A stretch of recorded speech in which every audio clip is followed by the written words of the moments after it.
Hi there, I'm Pepper. Welcome to the first video of a series I'm naming Pep Talk, because I'm a pepper who is talking. These pep talks will be short videos with little editing on relatively shorter topics. Please enjoy as I talk about The Age of Sleep, a series directed by Corey Adams, starring Markiplier Fishbaugh. The show follows Dave Torres, played by Markiplier, who is a night guard and a constant nightmare haver. When Dave finishes his shift at work, he is terrified to discover that everyone in the world who went to sleep the previous night has died.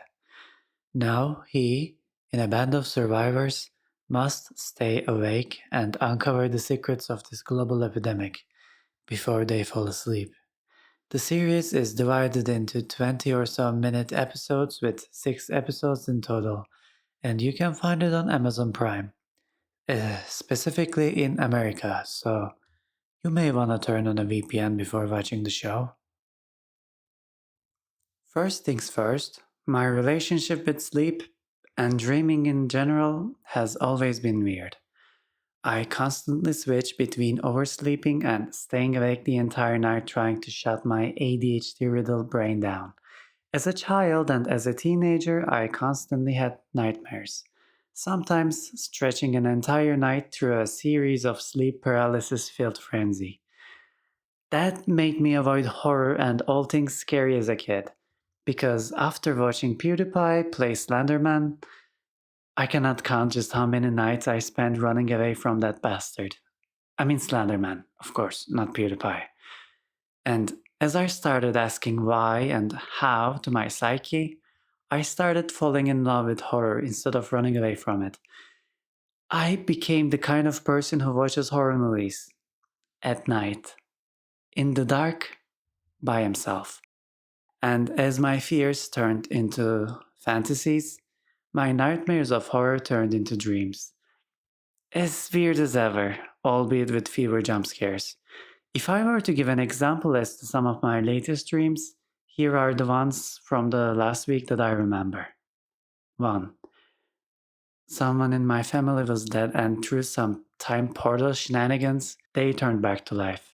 The problem is, they were then suicidal and wanted to die again because it didn't feel right to live. 2. Aliens.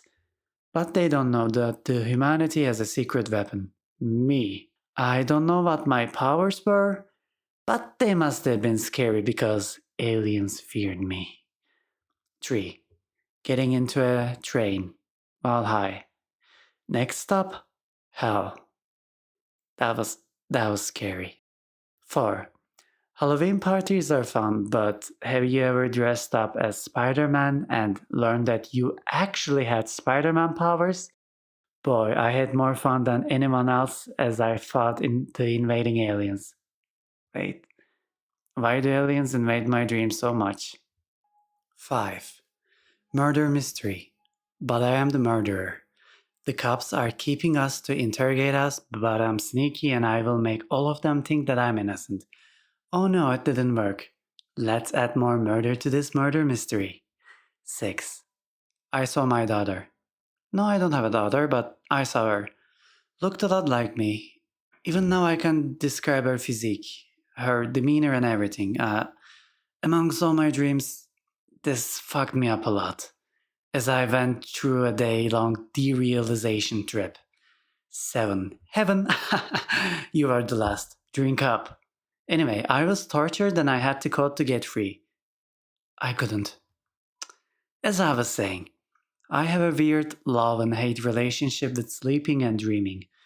That is sort of why dreamlike movies, series, and games interest me a lot. I like the feeling of the reality shattering under the pressure and having left with a strange mixture of reality not feeling quite like the reality. Like something is wrong in a certain way. Mayo Clinic says, whoa! That is why The Age of Sleep was unexpectedly great to watch. Not only did the entire show feel like sleep paralysis turned into a series, it was also great at staying at that weird spot where reality and dreams touch one another so perfectly. In order to review the show, I will talk about the plot a little bit and then directing and costumes, followed by why many people watched it in the first place, the cast, Markiplier. The plot of The Edge of Sleep is, as I mentioned, there is an epidemic where if you fall asleep, you die, and the survivors must find a way to escape their fate before they fall asleep. Of course, the story follows people that have a reason to be awake at night: two night guards, a nurse, and a normal person who went to a party.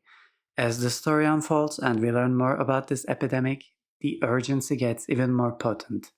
Every choice that they make has a potential of wasting the little precious time that they have, and the show never forgets to remind us of that. Which brings me to my next point.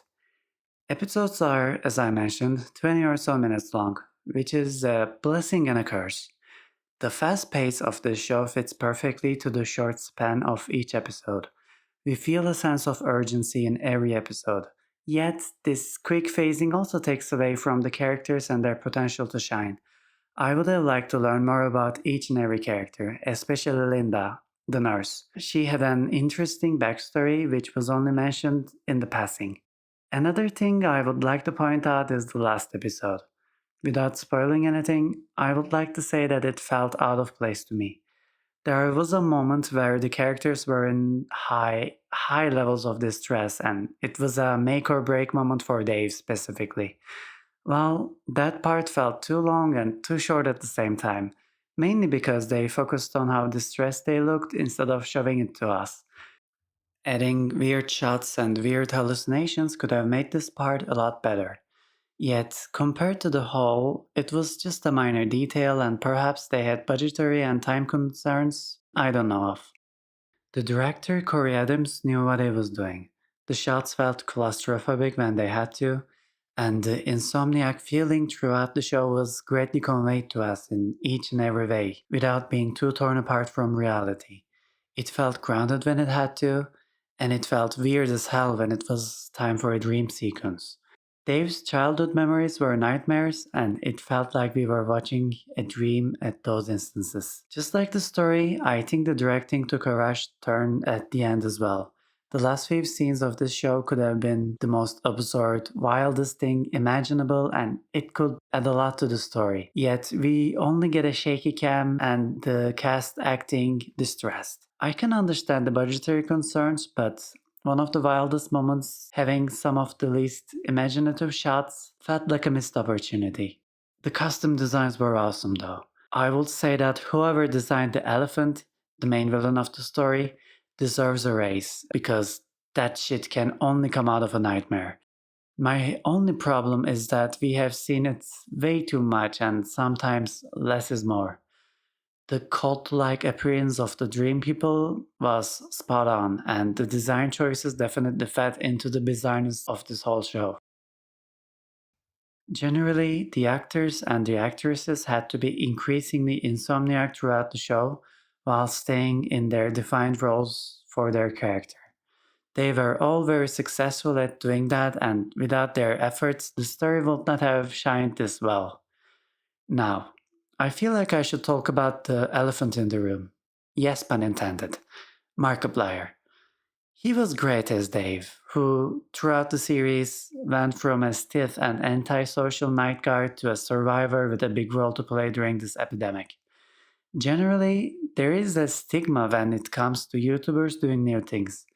I think that this stigma sucks, and people going out of their comfort zone to try out things should not be judged this harshly. It is completely fine if someone makes a new reality TV show, and it is perfectly fine if that show sucks ass. As long as the person can take criticism and learn from their mistake and make something better, it is fine. We are all people in the end. We fail and we learn and we grow from these failures. Now, there are exceptions, of course, such as one of the greatest horror movies to come out in the last few years coming from a YouTuber. Mark is also an exception to this stigma because his acting was good.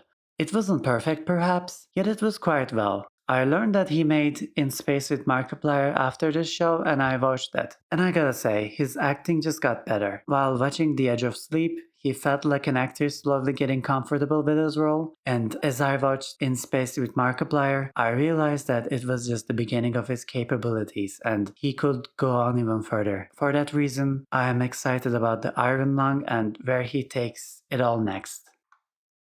All in all, I think the plot was great. The premise was definitely interesting, and the way it played out did feel like a weird fever dream. Yet this story could use an episode or two.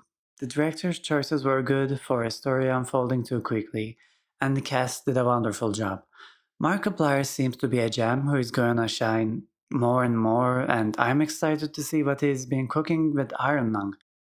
If you like insomnia, if you like weird, unreal shit, dreams and reality meshing up, this show is for you. Go on and watch it. Well, thank you for listening. If you like this little pep talk, please consider liking and subscribing. See you next video.